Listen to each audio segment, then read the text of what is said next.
আব্দুল্লাহ ইবনে হুযায়ফাকে Rome সম্রাট বলতেছে, এ আব্দুল্লাহ, শেষবারের মতো তোমার কাছে আরেকবার বলতেছি, আমি যা কিছু বলছি সব তোমারে দিব, এখনো যদি ঈমানটা দিয়ে দাও। আর যদি তুমি ঈমান না ছাড়ো, এই ফুটন্ত তেলের মধ্যে তোমারে ফালাইয়া দিয়া ফ্রাই করে ফেলবো।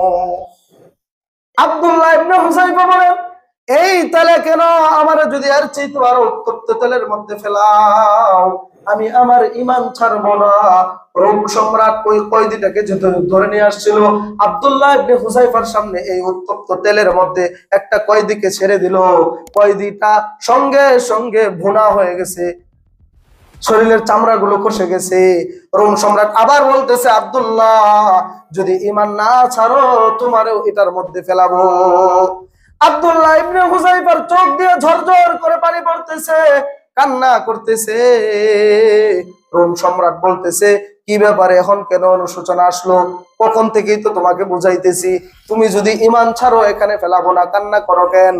আব্দুল্লাহ ইবনে হুযায়ফা বলে, এ রোমের কুকুর, আমি এই জন্য কান্না করি না যে আমাকে তেলে ফালানো হবে, আমি কান্না করতেছি তো এই জন্য, আল্লাহ তাআলা তো আমি আব্দুল্লাহ ইবনে হুযায়ফাকে একটা জীবন দিয়েছে। আজকে যদি আল্লাহ তাআলা আমাকে 1000 জীবন দিতেন, আমি যদি আল্লাহর জমিনে ঈমানকে ধরে রাখার জন্য 1000 বার এই তেলের মধ্যে পড়তে পারতাম। অথচ একটা সময় এমন হয়েছে যে মুসলমান সেনার ভাঙা খাপের তরবারি বলে, ভাঙা খাপের তরবারি আসলে এখন তো কত উন্নত উন্নত চকচকা ঝকঝকা তরবারি, কিন্তু এক সময় মুসলমানের তরবারি ছিল ভাঙা খাপ অথবা খেজুরের ডাল, এটাই তাদের তরবারি ছিল। আর এটার ভয়ে রোম পারস্যের মতো রাষ্ট্র থরথর করে কাঁপত। তাদের কাছে কি ছিল? ঈমান ছিল। কিন্তু আজকে আমাদের কাছে অনেক কিছু থাকার পরেও কাফেররা, আল্লাহ নবীজি সাল্লাল্লাহু আলাইহি ওয়াসাল্লাম বহু বছর আগেই তো বলে গেছেন, আল কুফরু মিল্লাতুন ওয়াহিদা। রাসূল বলে গেছেন, কুফরি যত শক্তি আছে সমস্ত শক্তি কিন্তু ঐক্যবদ্ধ। তারা যদিও আপনার আমার সাথে বন্ধুত্ব, আপনার আমার সাথে ভালো আচরণ, কিন্তু মূলে যায় তারা সবাই এক। আমরা দেখিও তাদের ঐক্য পরিষদ আছে, ঐক্য সংগঠন আছে। আল্লাহ নবী এটা বলে গেছে, আল কুফরু মিল্লাতুন ওয়াহিদা।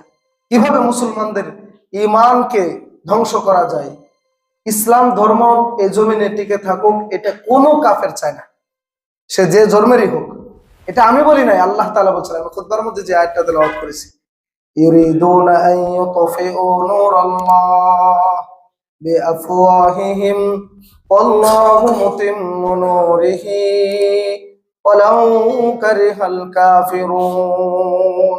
আল্লাহ তাআলা বলেছেন, ইউরিদুনা আন ইউতফিউ, তারা চায় নিভিয়ে দিতে। কারা? তাফসীরের কিতাব ইউরিদুনা আন ইউতফিউ, তারা বলতে কারা? কাফেররা। কাফেররা চাই ইউরিদুনা আন ইউতফিউ নূরাল্লাহ, আল্লাহ তাআলার নূরকে তারা নিভিয়ে দিতে চায়। আল্লাহর নূর বলতে আল ইসলাম। তাফসীরের কিতাব সুস্পষ্ট আছে, আই আল ইসলাম, আল্লাহর নূরকে কাফের যারা তারা নিভিয়ে দিতে চায়, অর্থাৎ ইসলামকে নিভিয়ে দিতে চায়। আল্লাহু মুতিম্মু নূরিহি, কিন্তু আল্লাহ তাআলা তো নূরকে পরিপূর্ণতা দানকারী। আল্লাহ ইসলামকে পরিপূর্ণতা দানকারী, যদিও কুফরি শক্তিগুলা ইসলামকে নিভিয়ে দিতে চায়। ওয়ালাউ কারিহাল মুশরিকুন, যদিও কাফেররা এটা অপছন্দ করে, কি যে আল্লাহ তার দুনিয়াতে দ্বীনকে কায়েম রাখুক, ইসলাম টিকে থাকুক, এটা যদিও আল্লাহ চান, কিন্তু এটা কাফেররা অপছন্দ করেন। কিন্তু আল্লাহ কোরআনে বলে দিয়েছেন সুস্পষ্ট, আল্লাহ গুমর পাশ করে দিয়েছেন কাফেরদের, যে তারা তোমাদের কল্যাণ চায় না, তারা চায় ইসলামের বাতি নিভিয়ে দিতে। এজন্য আল্লাহ তাআলা অন্য আয়াতে বলেছেন মুমিন বান্দাদেরকে, ফালা তুতি'ল কাফিরিন ওয়াজাহিদুহুম বিহি জিহাদান কাবীরা।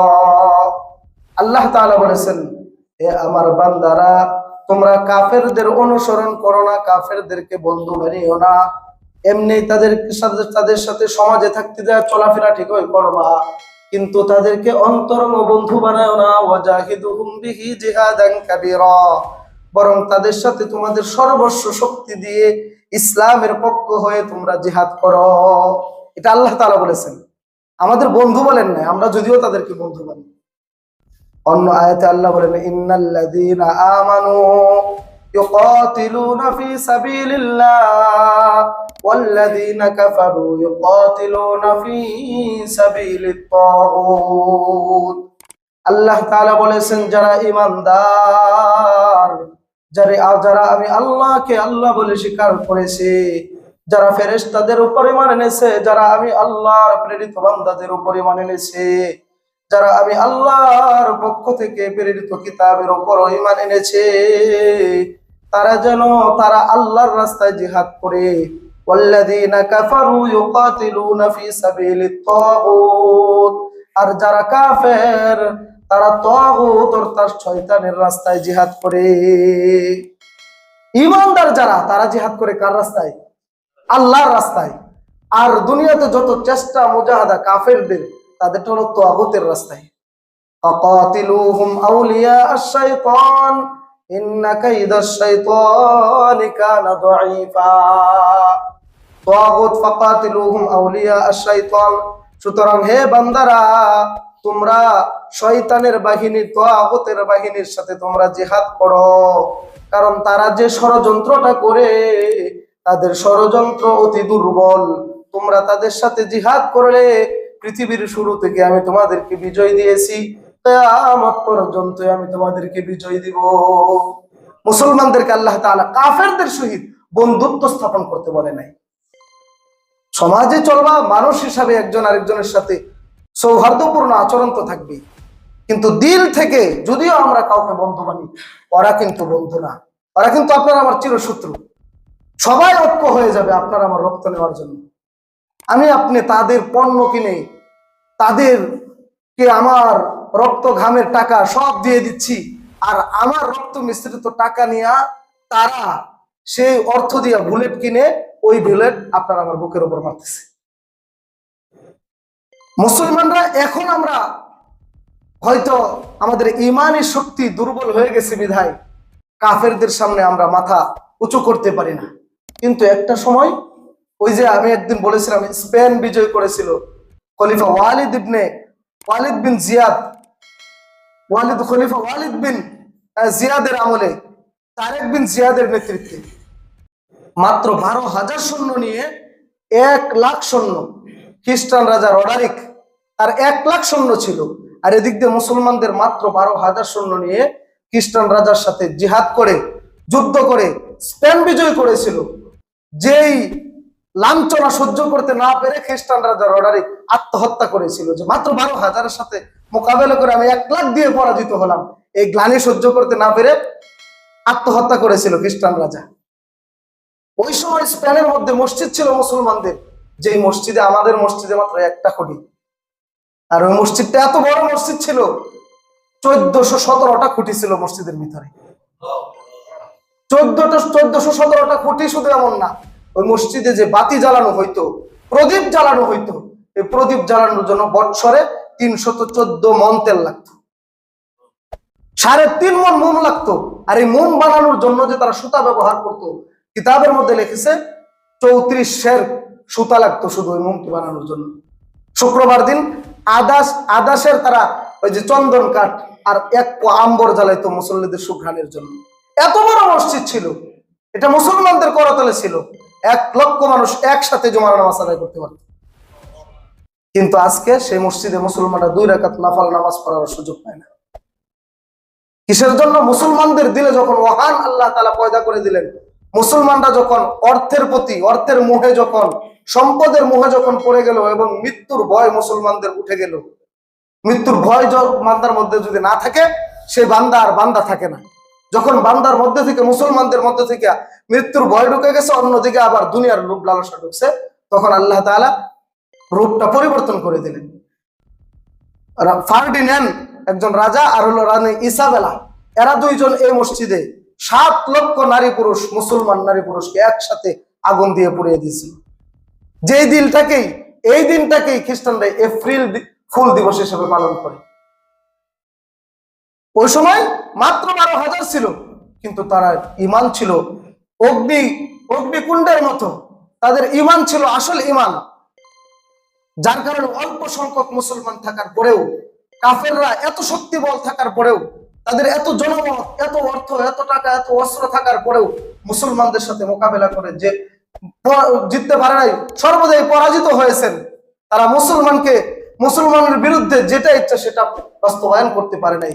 কিন্তু আমাদের বর্তমান পৃথিবীতে কোটি কোটি মুসলমান থাকার পরে, মুসলমানদের এত অস্ত্র শস্ত্র থাকার পরেও মুসলমানদের মধ্যে ঐক্য না থাকার কারণে, অন্যদিকে কুফরি শক্তিগুলো ঐক্য থাকার কারণে বিভিন্ন সময় মুসলমানদের রক্ত নিয়ে হোলি খেলা হচ্ছে।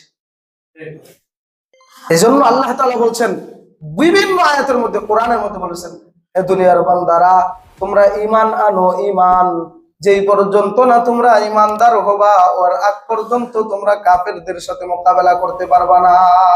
আমি আপনি ভাবতে পারি হ্যাঁ হুজুর ঈমান তো আছে, এই ঈমান না, এই ঈমান না, আপনার আমার যে ঈমান আছে এই ঈমান তো ঈমানই না। এক ডুব পানির সামনে ঈমান থাকবে না। আর অগ্নিকুণ্ডের সামনে দাঁড়ায় ছিল যারা ঈমান দেন নাই, ওদের মতো ঈমান আনতে বলছেন আল্লাহ তাআলা। আল্লাহ তাআলা কোরআনের এক আয়াতে বলছেন, ইয়া আইয়ুহাল্লাযীনা আমানু আমিনু কামা আমানান নাস। আল্লাহ তাআলা বলেছেন, হে আমার ঈমানদার বান্দারা, আমিনু কামা আমানান নাস, তোমরা ঈমান আনো যেরকম ভাবে মানুষেরা ঈমান এনেছে। কোন মানুষেরা? তোমাদের জামানার মানুষেরা না। আল্লাহর নবীজি বলেছেন, আমার সাহাবায়ে কেরামের যেমন ঈমান ছিল, তোমরা আমার সাহাবায়ে কেরামের মতো ঈমান আনো।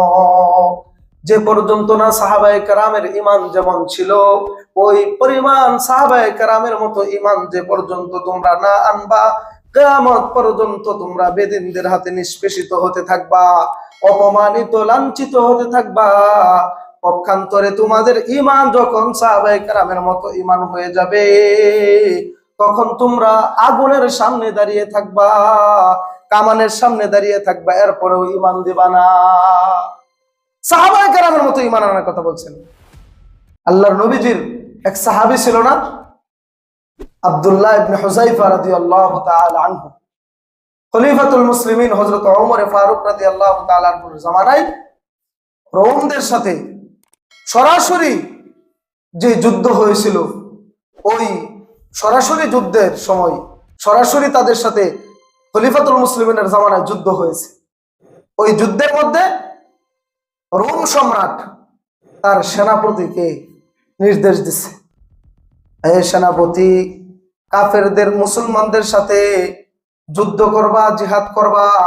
জিহাদের ফলাফল যাই হোক এটা আমার দেখার বিষয় না, জয় হই আর পরাজয় বরণ করি এটা দেখার বিষয় না। তবে তোমাকে আমার ফরমান হলো, আমার নির্দেশ হলো, মুসলমানদের মধ্য থেকে কিছু সৈন্যকে তুমি গ্রেফতার করে আমার কাছে নিয়ে আসবা। আমি তাদের কাছ থেকে ঈমানি পরীক্ষা নিব। আমি শুনেছি মুসলমানদের নাকি ঈমান অনেক মজবুত, সাহাবায়ে কেরামের ঈমান নাকি অনেক মজবুত। আমি যুদ্ধের জয় পরাজয় দেখতে চাই না, এই যুদ্ধের মধ্যে কিছু সাহাবায়ে কেরামকে তুমি বন্দী করে নিয়ে আসবা, এদের ঈমান আমি পরীক্ষা করব। ঘটনাক্রমে বেশ কিছু সাহাবায়ে কেরাম জিহাদের মধ্যে বন্দী হয়ে গেলেন। এরপর ওই রোম সম্রাটের পক্ষ থেকে যে সেনাপ্রধান ছিল, সে রোম সম্রাটের কাছে প্রস্তাব সংবাদ পাঠাইছে, ওগো সম্রাট, কাফেরদের মুসলমানদের তো বেশ কিছু সৈন্য আটক হয়ে গেছে, আপনি আসেন। বেশ কিছু সৈন্য আটক হয়েছে, আপনি তাদেরকে দেখার জন্য আসেন, তাদের সাথে কথা বলেন। তো তাদেরকে সৈন্য সম্রাটদেরকে রাজধানীতে পাঠিয়ে দেওয়া হলো। পরের দিন রোম সম্রাট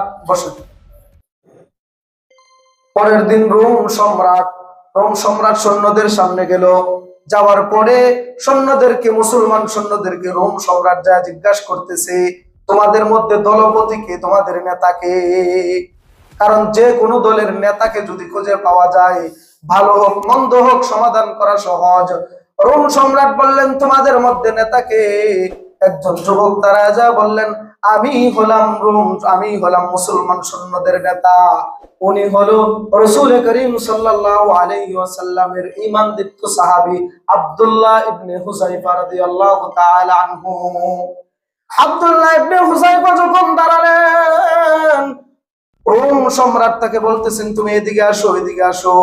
রোম সম্রাট তার পাশে সুন্দর একটা আসনের মধ্যে আব্দুল্লাহ ইবনে হুযায়ফারে বসালেন। রোম সম্রাটরা, রোম সম্রাটের সামনে যেই সমস্ত কাফেররা বসা ছিল তারা সবাই আতঙ্কিত, কি ব্যাপার, সম্রাট না এই মুসলমানদের সেনা প্রধানকে ধরে এনে, তাই সেনা সম্রাট না আইন জারি করবে যে এরা আমার বিরুদ্ধে যুদ্ধ করতে আসছিল, এদেরকে হত্যা করো, এদেরকে বন্দী করো, এদেরকে শুলিতে ছড়াও। দেখা যাইতেছে বিপরীত, সে দেখা যায় রোম সম্রাট হওয়ার পরেও মুসলমানদের সেনা প্রধানকে ধরে নিয়ে তার পাশে ভালো আসনের মধ্যে বসাইলো। সবাই আতঙ্কিত, কি জানি হয়। রোম সম্রাট আব্দুল্লাহ ইবনে হুযায়ফাকে বলে, আব্দুল্লাহ ইবনে হুযায়ফা, যদিও তোমরা আমার বিরুদ্ধে জিহাদ করতে আসছিলা, আমার বিরুদ্ধে যুদ্ধ করতে আসছিলা, কিন্তু তোমার চেহারা দেখার পর আমি তোমার প্রতি আসক্ত হয়ে গেছি। আমি চাই তুমি আমার কাছেই থেকে যাবা, তোমার যা কিছুর প্রয়োজন আমি সব তোমাকে দিব। কিন্তু সমস্যাটা হলো এক জায়গায়, তুমি হলা মুসলমান, আমি হলাম খ্রিস্টান, তোমার যা লাগে সব আমি দেবো। রোম সম্রাট বলতেছে, আব্দুল্লাহ ইবনে হুযায়ফা রাসূলের সাহাবী, রাসূলের সাহাবীকে বলতেছে তোমার যা প্রয়োজন সব আমি দিব, কিন্তু তুমি যদি আমার দলে আসতা তাহলে ভালো হইতো। না, আমি তো এক দলের, তুমি আরেক দলের, আমি হলাম খ্রিস্টান, তুমি মুসলমান। তুমি যদি তোমার ধর্মটা ছাইরা ঈমানটা বেচে আমার এখানে এসে করো, তাহলে তুমি তোমার বন্ধু হয়ে যাবা। আর তুমি যখন আমার বন্ধু হবা তখন কি আর তোমার বন্দী করে রাখা যায়? তোমার আমি মুক্ত করে দেব। শুধু মুক্তই করবো না, তোমার সাথী সঙ্গে যারা বন্দী হয়েছে সবাইকে মুক্ত করে দেব। এই প্রস্তাব যখন আব্দুল্লাহ ইবনে হুযায়ফাকে দিল, আব্দুল্লাহ ইবনে হুযায়ফাকে এই প্রস্তাব দিয়েই শুধু ক্ষান্ত না, রোম সম্রাট বলতেছে, এ আব্দুল্লাহ ইবনে হুযায়ফা, তুমি তো হয়তো মনে মনে ভাববা আজকে যদি আমার ধর্ম আমি ত্যাগ করে আমার সম্প্রদায়ের কাছে ফিরে যাই তারা হয়তো আমাকে আর গ্রহণ করবে না। এতেও কোনো সমস্যা নাই আব্দুল্লাহ রে, আমার ঘরে একজন সুন্দরী সুরসী একটা মেয়ে আছে, আমার আদরের কন্যা, এটাকে তোমার কাছে বিবাহ দিব। যেদিন বিবাহ দিব ওদিন আমার রোম সাম্রাজ্যের অর্ধেকটা সাম্রাজ্য আমি তোমার নামে লিখে দিব, বাকি অর্ধেকটার মালিক হবা তুমি আমি মৃত্যুর পর। সুতরাং প্রস্তাবটা কিন্তু ছোট না আব্দুল্লাহ, তুমি দেখো আমার নারীকেও তোমার কাছে বিবাহ দিব, আমার মেয়েকে। আবার রোম সাম্রাজ্য এটা ভারতবর্ষের মতো ছোট সাম্রাজ্য না, অনেক বড় সাম্রাজ্য, এই সাম্রাজ্যের মালিক তুমি হয়ে যাবা। আব্দুল্লাহ ইবনে হুযায়ফা রোম সম্রাটের এই প্রস্তাব শোনার পর আব্দুল্লাহ ইবনে হুযায়ফার শরীরের রোম দাঁড়ায় গেছে, শরীর থেকে ঘাম বের হইতেছে, ঠাস করে দাঁড়ায় গেছে, যা বলতেছে, হে রোমের কুত্তা, রোমের কুকুর। কিতাবের মধ্যে আসছে রোমের কুকুর বলছে, হ্যাঁ রোমের কুকুর, তুমি কি ভাবছো? তুমি কি মনে করেছো তোমার, আপনারা ধরেন আপনাদেরকে যদি প্রস্তাব দেওয়া হয় আপনাদের কাছে সবচেয়ে প্রিয় জিনিস যেটা এটা আমাকে দিবেন, আপনাদের কাছে নিকৃষ্ট যেটা এটা আমি আপনাকে দিব, আপনি মানবেন? আপনার প্রিয় বস্তুটা আমাকে দিয়া নিকৃষ্টটা আপনি নেবেন, এটা কেউ মানবে? সাহাবায়ে কেরামের কাছে প্রিয় ছিল ঈমান, নিকৃষ্ট ছিল কুফর। তো সাহাবায়ে কেরামকে যখন সবকিছুর মোকাবেলায় প্রস্তাব দিলেন, আব্দুল্লাহ ইবনে হুযায়ফাকে যখন রোম সম্রাট প্রস্তাব দিলেন আমার কন্যাকেও বিয়ে দিব, রোম সাম্রাজ্য তোমাকে লিখে দিব, হুযায়ফা দাঁড়ায় বলতেছেন, রোমের কুকুর, আমি আব্দুল্লাহ ইবনে হুযায়ফা জীবন দিয়ে দিব, তবু তোর এই সামান্য দুনিয়ার পচা গান্দা লোভ লালসার সামনে আমি আমার ঈমান বিক্রি করব না, আমি আমার ঈমান বিক্রি করব না। তো খ্রিস্ট সম্রাট, রোম সম্রাট রাগান্বিত হয়ে গেছে, কত বড় স্পর্ধা হুযায়ফার, আমার মুখে মুখে কথা বলে, হুযায়ফারে ধরো, গ্রেফতার করো, হুযায়ফারে জেলখানায় নিয়ে যাও, তার সাথী সঙ্গী যারা আছে সবাইকে জেলখানা নিয়ে যাও। একজনকে নির্ধারণ করে দিছে, হুযায়ফারে খাবার দিবা না, জেলের মধ্যে বন্দী করে রাখবা। এক সপ্তাহ পার হয়ে গেছে, হুযায়ফার পেটে খাবার নাই, পানি নাই, শরীরটা শুকিয়ে গেছে। আমাদের হলো এক বেলা খাবার যদি দেরি হয়, দুপুরের খাবারটা যদি বাসায় যায় না পাই, তাহলে বাড়িওয়ালির লোকে মিনি একটা যুদ্ধ হয়ে যাইব, ছোট্টখাটো একটা যুদ্ধ হইব কিনা। ব্যবসা করে আইছি, খাওয়ার নাই কে। এক সপ্তাহ পর্যন্ত আব্দুল্লাহ ইবনে হুযায়ফাকে খাবার দেয় নাই, জেলে বন্দী করে রাখছে। এক সপ্তাহ পরে কাতর হয়ে গেছে, কাতর হয়ে পরে যখন রয়েছে তো তার তদারকিতে যেই সৈন্য ছিল রোম সম্রাটের কাছে এসে বলছে, সম্রাট পরিস্থিতি তো বিরাট খারাপ, যে কোনো মুহূর্তে মারা যাইতে পারে, তাকে একটু খাবার দেন। রোম সম্রাট বলছে, যাও তাকে খাবার দাও, তবে খাবার দিবা হলো শুকরের গোশত আর মদ মিশ্রিত পানি। কারণ আব্দুল্লাহ ইবনে হুযায়ফার তো ঈমান তো শক্তিশালী, দেহটা তো এখন দুর্বল হয়ে গেছে। কারোর দেহে যদি হারাম খাবার ঢোকে, হারাম খাবার ঢুকলে দেহ শক্তিশালী হবে কিন্তু ঈমান দুর্বল হয়ে যাবে। যারা হারাম খাবার খায় তাদের দেহে ঠিকই শক্তি আছে কিন্তু তাদের ঈমান দুর্বল।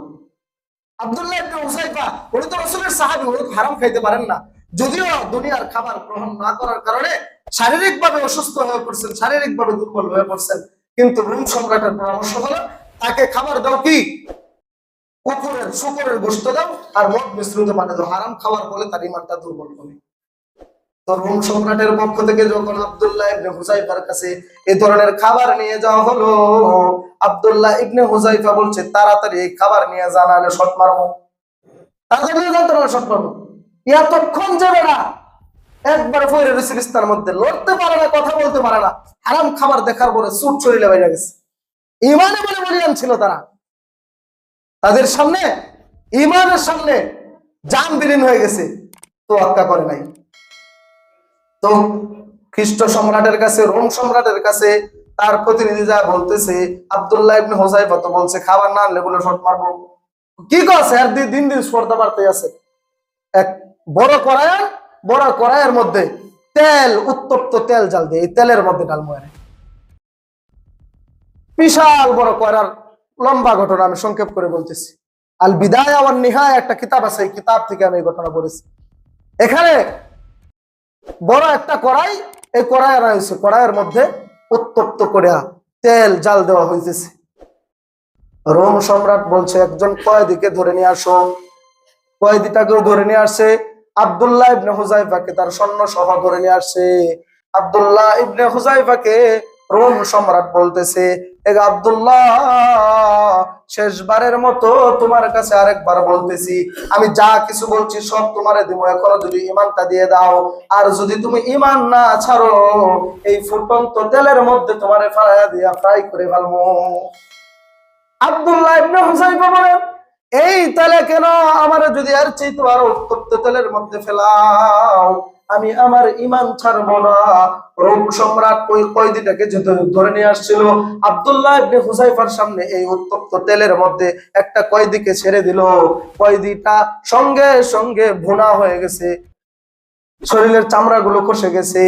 রোম সম্রাট আবার বলতেছে, আব্দুল্লাহ, যদি ঈমান না ছাড়ো তোমারও এটার মধ্যে ফেলাবো। আব্দুল্লাহ ইবনে হুযায়ফার চোখ দিয়ে ঝরঝর করে পানি পড়তেছে, কান্না করতেছে। রোম সম্রাট বলতেছে, কি ব্যাপারে, এখন কেন অনুশোচনা আসলো? কখন থেকেই তো তোমাকে বুঝাইতেছি, তুমি যদি ঈমান ছাড়ো এখানে ফেলাবো না, কান্না করো কেন? আব্দুল্লাহ ইবনে হুযায়ফা বলে, রোমের কুকুর, আমি এই জন্য কান্না করি না যে আমাকে তেলে ফালানো হবে, আমি কান্না করতেছি তো এই জন্য, আল্লাহ তাআলা তো আমি আব্দুল্লাহ ইবনে হুযায়ফাকে একটা জীবন দিয়েছে, আজকে যদি আল্লাহ তাআলা আমাকে 1000 জীবন দিতেন, আমি যদি আল্লাহর জমিনে ঈমানকে ধরে রাখার জন্য 1000 বার এই তেলের মধ্যে পড়তে পারতাম। এই অনুশোচনায় আমি কাঁদতেছি, এখানে পড়বো তেলের মধ্যে এই জন্য না। মূলত আপনাদেরকে বলার উদ্দেশ্য হলো, এটা ছিল সাহাবায়ে কেরামের ঈমান, এমন ছিল সাহাবায়ে কেরামের ঈমান। কিন্তু তেলের মধ্যে ফালবে কোথায়? তেলের মধ্যে ফালার তো যখন দেখি এই পজিশন, ঈমান দীপ্ত সাহাবী, তাকে তো ঈমান নেওয়া সাতটাখানি কথা না। তো আব্দুল্লাহ ইবনে হুযায়ফারে আরেকটা প্রস্তাব দিয়েছে, আচ্ছা যাও, তোমাকে আমি ছেড়ে দিব, কিন্তু আমার কপালে একটা চুমা দাও, আমি তোমাকে ছেড়ে দিব। কমপক্ষে একটা কিছু দেও, না দে যায় ভাগা। পাল বারসাইছি, আগে রূপ দেখাইছি, মানো নাই, এরপরে আরো কত কিছু দেখাইছি, তারপরে মানো, জেলে বন্দি করছি, খাবার হারাম দিছি, তাও খাও নাই, তেলের ফুটন্ত তেল দেখাইলাম, এরপরে ওই মান ছাড়ো না, শেষমেশ আমার একটা চুমাই দিয়ে যাও। আব্দুল্লাহ ইবনে হুযায়ফা বলতেছেন, আমি আমার জীবন রক্ষার জন্য আমি চুমা দিব না। আব্দুল্লাহ ইবনে হুযায়ফা শর্ত দিয়েছেন, তোমার কপালে আমি চুমা দিব, তবে আমার যত সাথী সঙ্গী সাহাবায়ে কেরাম যারা বন্দী আছেন তাদেরকে যদি মুক্ত করে দাও, তাহলে আমি তোমার কপালে একটা চুমা দিব। শর্ত মানছেন খ্রিস্টান রাজা, তো একটা চুমা দিচ্ছেন যা রোম সম্রাটের কপালে, আব্দুল্লাহ ইবনে হুযায়ফা, যার বিনিময়ে সকল সাহাবায়ে কেরামের মুক্তি হয়েছে। নিজের জীবনকে বাঁচানোর জন্য কাফেরের কপালে একটা চুমাও দেন নাই, অন্যদেরকে বাঁচাইছেন। অর্থাৎ নিজের ঈমান রক্ষার জন্য জ্বলন্ত তেল কেন, আরো কঠিন শাস্তির মোকাবেলায় সাহাবায়ে কেরাম অটল ছিলেন। এ ছিল সাহাবায়ে কেরামের ঈমান। আর এই ঈমানই তো আল্লাহ তাআলা আপনাকে আমাকে আনার জন্য বলছেন, ইয়া আইয়ুহাল্লাযীনা আমানু আমিনু কামা আমানান নাস। এই ঈমানদারেরা, সাহাবায়ে কেরাম যেভাবে ঈমান আনছে তোমরাও সেভাবে ঈমান আনো। কারণ তোমরা যদি ওইভাবে ঈমান আনো তাহলে দুনিয়ার কোন কুফরি শক্তি তোমাদের কোনো ক্ষতি করতে পারবে না। আজকে আমাদের ঈমান দুর্বল হয়ে গেছে বিধায় তো আজকে কাফেররা আপনার আমার মাথার উপর কাঁঠাল ভেঙে খায়। আল কুফরু মিল্লাতুন ওয়াহিদা, কুফরি সত্য ঐক্যবদ্ধ। বিশ্বনবী আজ থেকে 1450 বছর আগে ভবিষ্যৎবাণী করে গিয়েছিল, এ আমার উম্মতেরা, তোমাদের একটা সময় এমন আসবে যেমন ভাবে খাবারের একটা প্লেটের মধ্যে বিবাহের মধ্যে দেখেন জামাইয়ের জন্য বড় একটা প্লেট আনা হয়, এই প্লেটের মধ্যে কোথাও ভুনা মুরগি, কোথাও আস্ত খাসি রাখা হয় কিনা? আস্ত খাসি দিয়া কাটা চামচ গুলা দেওয়া হয় বা চাকু দেওয়া হয়, বা সৌদি আরব যারা গেছেন শুনেছি বড় বড় প্রাণীও নাকি উট দুম্বা ওগুলো নাকি দেওয়া হয়। তো এইগুলো আল্লাহর নবী যে হাদিসের মধ্যে বলছেন, এই খাবারের দস্তরখানে বসে যাওয়া বড় একটা প্রাণীকে কয়েকজন মিলে ছিঁড়ে ছিঁড়ে খেতে থাকে, একটা সময় এমন আসবে দুনিয়ার সমস্ত কুফরি শক্তিগুলা একজন আরেকজনকে ডাকতে থাকবে, আমেরিকা, চীন আসো, এখানে চেচনিয়াতে কিছু মুসলমান আছে, বসনিয়াতে কিছু মুসলমান আছে, আরাকানে কিছু মুসলমান আছে, কাশ্মীরে কিছু মুসলমান আছে, ফিলিস্তিনে কিছু মুসলমান আছে, বাংলাদেশে কিছু মুসলমান আছে, আসো আমরা সকলে মিশে এদেরকে গ্রাস করে ফেলি। এভাবে কুফরি শক্তিগুলো একজন আরেকজনকে ডাকতে থাকবে। এটা আমি তরিকুল ইসলামের কথা না, এটা বিশ্বনবী 1450 বছর আগে বলে গেছেন যে একটা সময় এমন আসবে কাফেররা তোমাদেরকে গ্রাস করার জন্য ঐক্যবদ্ধ হয়ে যাবে। আজকে রাসূলের কথা অক্ষরে অক্ষরে বাস্তবায়িত হচ্ছে। 90% মুসলমানের দেশ আমাদের দেশ। এদেশে বিগত কোন ফ্যাসিস্ট সরকারের আমলেও কোন একজন কাফের, কোন একজন বেঈমানেরও এতটুকু স্পৃহা জন্মায় নাই একজন মুসলমানকে দিবালোকে প্রকাশ্যে জবাই করা। আর এখন আপনার মিডিয়ার যুগে দেখেছেন মুসলিম সাইফুল ইসলাম, শহীদ সাইফুল ইসলাম আলিফ ভাইকে কিভাবে প্রকাশ্যে কাফেররা, তার কি অপরাধ ছিল, কাফেররা তাকে জবাই করেছে। কিসের কারণে? আমাদের ঈমান আজকে দুর্বল হয়ে গেছে। আমাদের ঈমান দুর্বল হয়ে গেছে। নবী তো বলে গেছেন যে তোমাদেরকে কাফেররা এভাবে গ্রাস করবে। তবে সেদিন আর বেশি দূরে নাই যেদিন মুসলমানদের বিজয় আসবে। এটাও নবী বলে গেছেন। নবী করিম সাল্লাল্লাহু আলাইহি ওয়াসাল্লাম সাহাবায়ে কেরামকে নিয়ে মসজিদে নববীতে বয়ান করতেছেন, হঠাৎ একটা জান্নাতি সুঘ্রাণ। সাহাবীরা জিজ্ঞাসা করছেন, ওগো নবী এটা কিসের ঘ্রাণ? নবীজি বলছেন, হিন্দুস্তানে একটা যুদ্ধ হবে যেটাকে বলা হয় গাজওয়াতুল হিন্দ, তৃতীয় বিশ্বযুদ্ধ আমরা যেটাকে বুঝি, আসলে হলো হাদিসের মধ্যে গাজওয়াতুল হিন্দ। এই গাজওয়াতুল হিন্দ হবে ভারতবর্ষে। এই গাজওয়াতুল হিন্দের মধ্যে মুসলমানরা বিজয় লাভ করবে, আর এই মুসলমানদের বিজয়ের সুঘ্রাণ আমি নবীর নাকে আসতেছে। বিজয়ের সুঘ্রাণ আসতেছে, সেদিন আর বেশি দূরে না। এই গাজওয়াতুল হিন্দের মধ্যে সৈনিকদের 3টা শ্রেণী হবে। মুসলমানরা এক শ্রেণী থাকবে গাজওয়াতুল হিন্দে শরীক হওয়ার পরে প্রাণ বাঁচানোর জন্য পালিয়ে যাবে। যারা পালিয়ে যাবে এরা কাফের, এরা জাহান্নামী।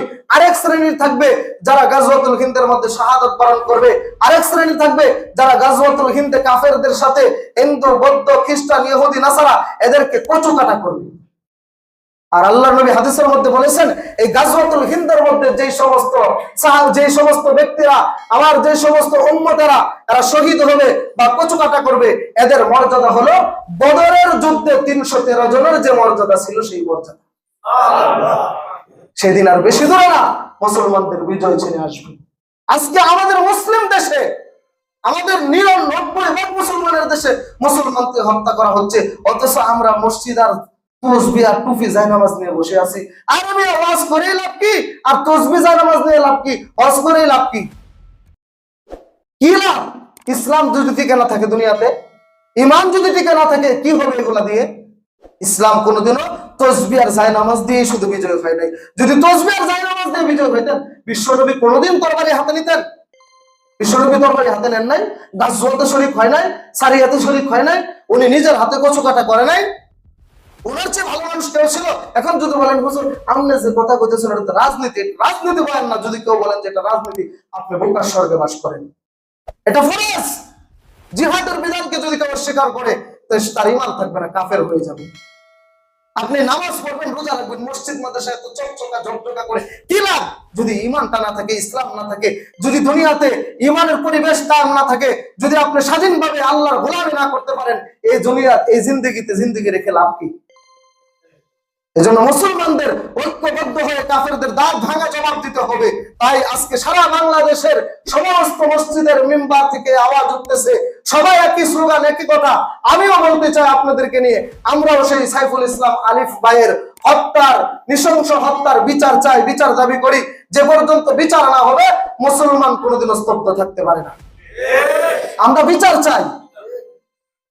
একজন ইসকন এটা হলো একটা কি একটা সংগঠন, একটা বাতিল একটা সংগঠন। এই সংগঠনের নেতারে গতকালকের আগের দিন আমি শেরপুর থেকে আসি প্রোগ্রাম করে, গাড়িতে বসাছিলাম সিএনজি ড্রাইভার একটা পত্রিকা দিয়েছে, হুজুর পত্রিকাটা পড়েন। ওই পত্রিকা পড়ে দেখলাম পত্রিকার মধ্যে লেখা ইসকন সংগঠনের যিনি প্রধান, ওনাকে রাষ্ট্রীয়ভাবে 18 বছরের নিচের বালক বালিকার সাথে কথা বলতে নিষেধ করেছে। চরিত্রটা কেমন? কিসের কারণে? চরিত্রের কারণে। এমন ব্যক্তিকে কেন্দ্র করে মুসলমানকে হত্যা, মুসলমানের দেশে, এটা মুসলমান মেনে নিতে পারে না। তাই আমরা প্রতিবাদী কণ্ঠে বলতে চাই, তার বিচারে বাংলাদেশে হতে হবে। ইসকনকে সারা বাংলাদেশের মসজিদ থেকে আজকে উচ্চারিত হচ্ছে, ওলামায়ে কেরামের নির্দেশে, সকল খতিব সাহেবদেরকে নির্দেশ দেওয়া হচ্ছে, এই আওয়াজ যেন সবাই সবার স্থান থেকে বলে যায়, বাংলাদেশ থেকে ইসকন নিষিদ্ধ। ইসকন নিষিদ্ধ করতে হবে, না হয় মুসলমান স্তব্ধ থাকতে পারবে না। আল্লাহ তাআলা আমাদেরকে যতদিন দেহে শক্তি দিবে, দেহে রক্ত থাকবে, জবানে কথা বাক শক্তি যতদিন থাকবে, ততদিন আল্লাহর দেওয়া বাক শক্তি দিয়ে যেন হক কথা বলতে পারি। আফদলুল জিহাদ কালিমাতু হাক্কিন ইনদা সুলতানিন জাহির। সবচেয়ে বড় জিহাদ হলো কোন ফেসিবাদ সরকার, কোন স্বৈর শাসকের সামনে হক কথা বলা, সত্য কথা বলে দেওয়া, এটা হলো সবচেয়ে বড় জিহাদ। আপনি যদি সমাজে অশ্লীলতা দেখে, সমাজে বেহায়াপনা দেখে, সমাজে ঈমান বিদ্বেষী কর্মকাণ্ড দেখে একটু যদি আপনি প্রতিবাদ না করতে পারেন, তাহলে তো আপনি রাসূলের উম্মত হিসাবে দাবি করতে পারেন না। এজন্য যখনই ময়দানে নামার ডাক আসবে ঈমানকে রক্ষার জন্য, এই সময় আমরা সবাইকে ময়দানে নামার জন্য প্রস্তুত আছি তো ইনশাআল্লাহ? ইনশাআল্লাহ। আল্লাহ তাআলা আমাদেরকে সকলকে ঈমান নামক দৌলতকে ধরে রাখার তৌফিক দান করুন। আমিন। ওয়া আখিরু দাওয়ানা আলহামদুলিল্লাহি রাব্বিল আলামিন।